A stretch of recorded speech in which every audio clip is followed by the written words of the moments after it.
I now give the floor to His Excellency Prak Sokhonn, Senior Minister, Minister of Foreign Affairs and International Cooperation of Cambodia.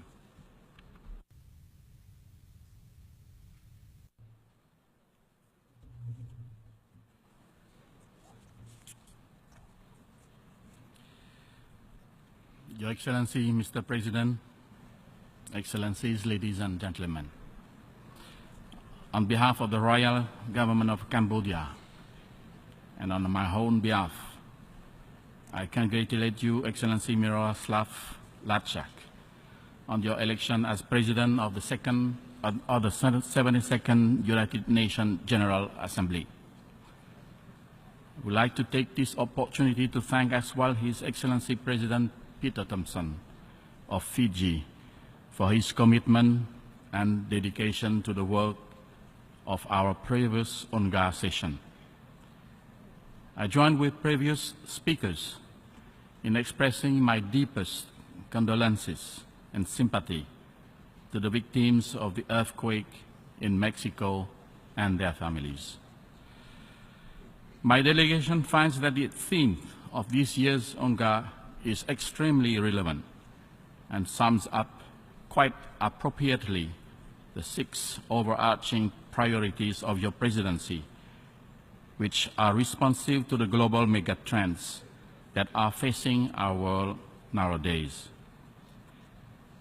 The interaction between population growth, massive migration movement, climate change, and food insecurity render these megatrends all the more worrisome.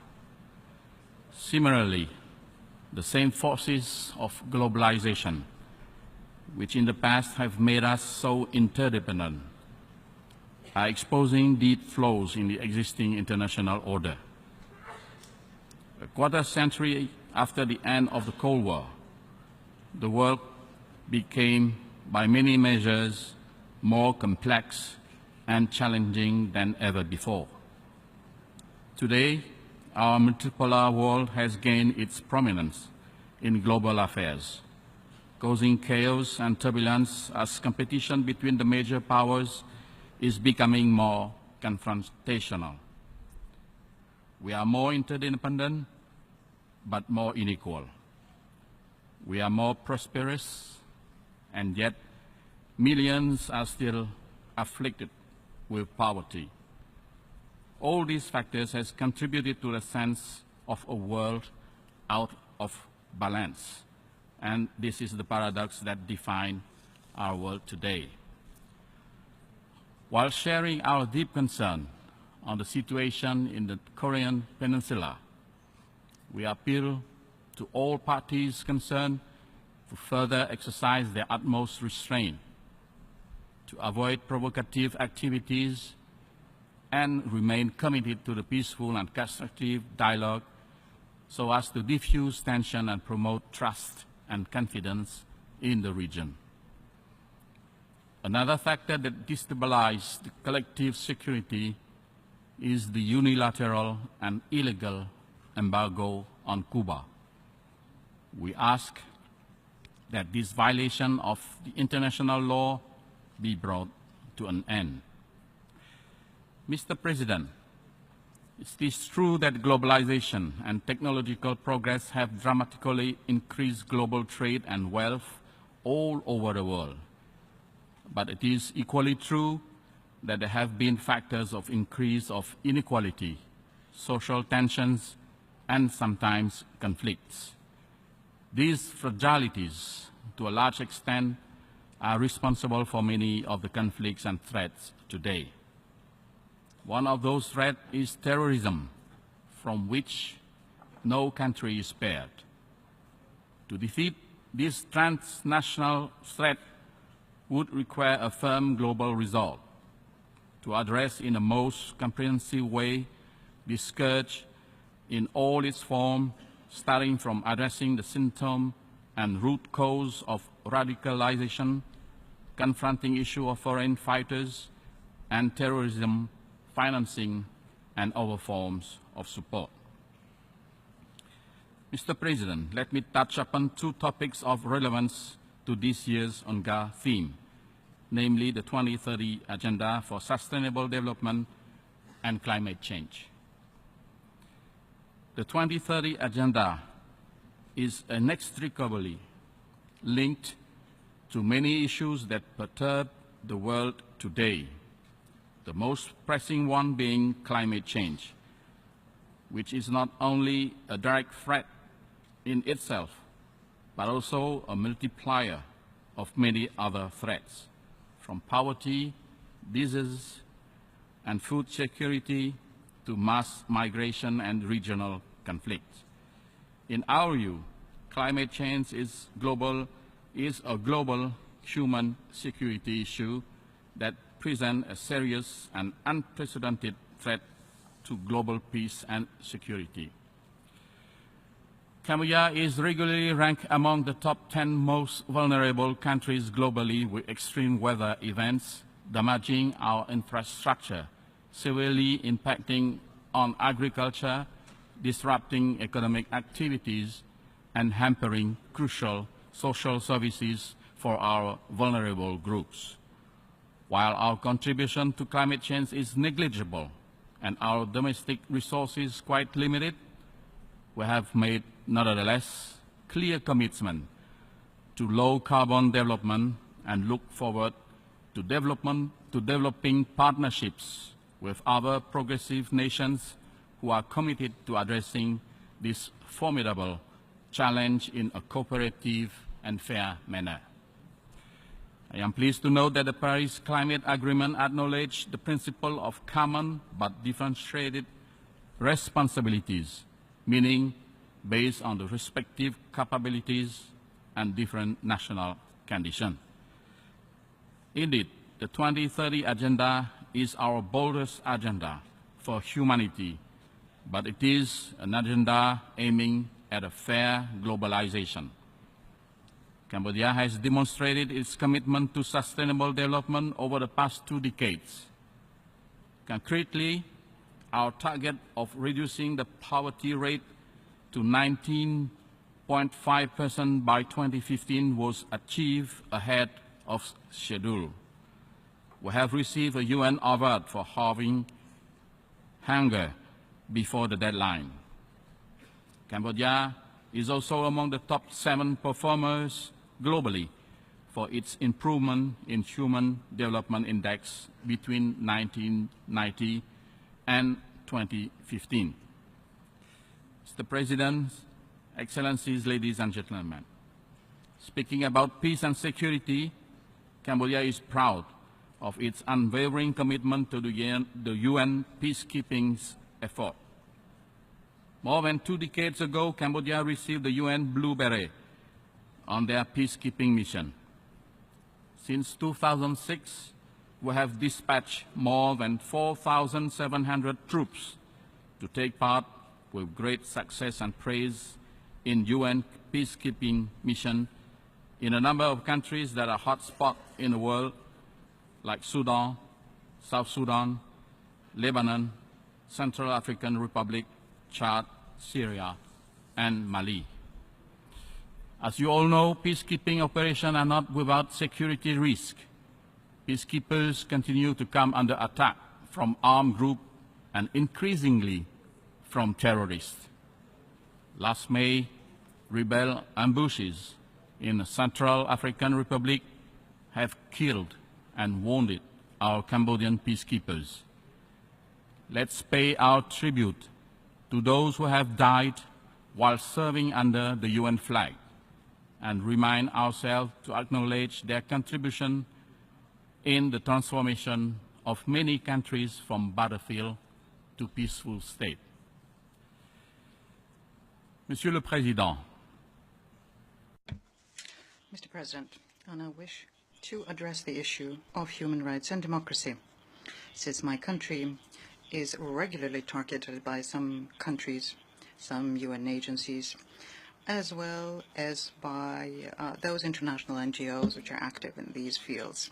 I wish to recall that Cambodia upholds the universal principle of fundamental human rights and therefore we do not see any issue of incompatibility with regard to the respect for national sovereignty as enshrined in the Charter of the United Nations and the monitoring of the application of these rights, on the condition that this be done in an impartial manner, that it takes into account all of the pertinent factors on the ground, and that there is, on behalf of the observers, neither prejudice nor conjecture against the democratically elected authorities.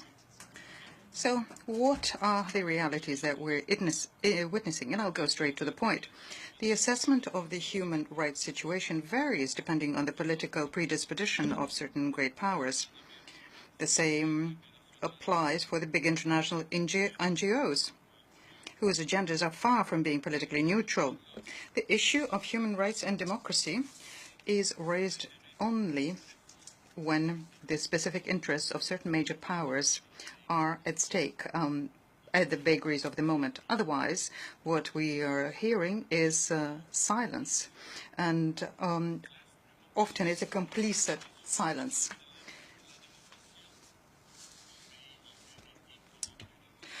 The deliberate political manipulation in the name of human rights and democracy, this is something that my country has suffered for more than 20 years, during which time the international community has denied the existence of the worst mass atrocities. It is very painful for me as a survivor of the Pol Pot genocidal regime for me to hear nowadays the Special Rapporteur for Human Rights in Cambodia referring to the crimes perpetrated by the Pol Pot regime as mere troubles. We are relentlessly assailed by incessant criticism on matters that are reported partially and in a biased manner. These reports, without fail, always condemn the government and portrays the opposition as martyrs of democracy and human rights. Invariably, these reports are deliberately drafted to go against the government. At no time, or rarely, rather, the wrongdoings and illegal behaviors of the opposition are mentioned therein. I would like to know which country represented in this General Assembly that would refrain from taking actions when their opposition politicians incite people to remove border posts, inflame the crowd with heinous racist remarks, publish false treaties and fake maps to make people believe that some parts of the country are annexed by a neighboring state. Which country endorses defamation and slander? In most countries, calls for racial hatred, xenophobic statements, and speeches of the extreme right are severely denounced or even condemned, as we have just seen with the events in Charlottesville. While they are the daily language of the Cambodian opposition, they never have been condemned nor raised by the NGOs or the UN Special Rapporteur for Human Rights in Cambodia. The most recent attacks on the royal government of Cambodia pertain to the expulsion of an institute affiliated with a foreign political party, which, under the cover of democracy training, supports deliberately the opposition and violates our law. The closure of a tax delinquent foreign newspaper and the arrest of an opposition official who, in a video-recorded interview, confessed to be an agent of a big power working to overthrow the government. In what country would such behavior of a foreign government would be tolerated? We have acted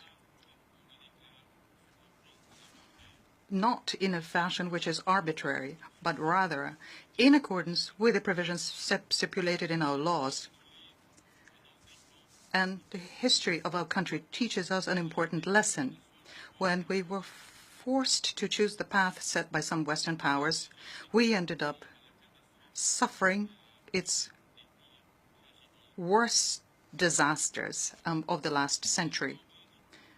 Peace in Cambodia exists thanks to the Cambodian government. It finally came to the country in 1990. 2008 under the leadership of Prime Minister Hun Sen and using our own wisdom and means. We must admit that certain practices imposed from the outside are often part of the problem and not the solution. Today, we're being accused of undermining democracy because under existing laws, we are prosecuting and punishing people who violate these laws. Those who criticize us or even threaten us refuse to take into consideration the crimes committed under the law by those whom they protect. Mr. President, while acknowledging with deeply felt gratitude the great and positive contribution that many countries have brought to peace and economic development of my country, I will conclude by saying that the discourse of certain governments on human rights and democracy will be relevant and credible only when these countries choose to subject themselves first to the same standards as others when it comes to their own assessments, criticism, and condemnations. I thank you.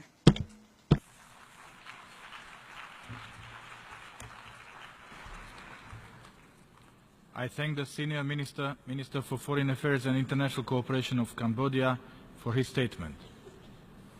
We have heard the last speaker in the general debate for this meeting.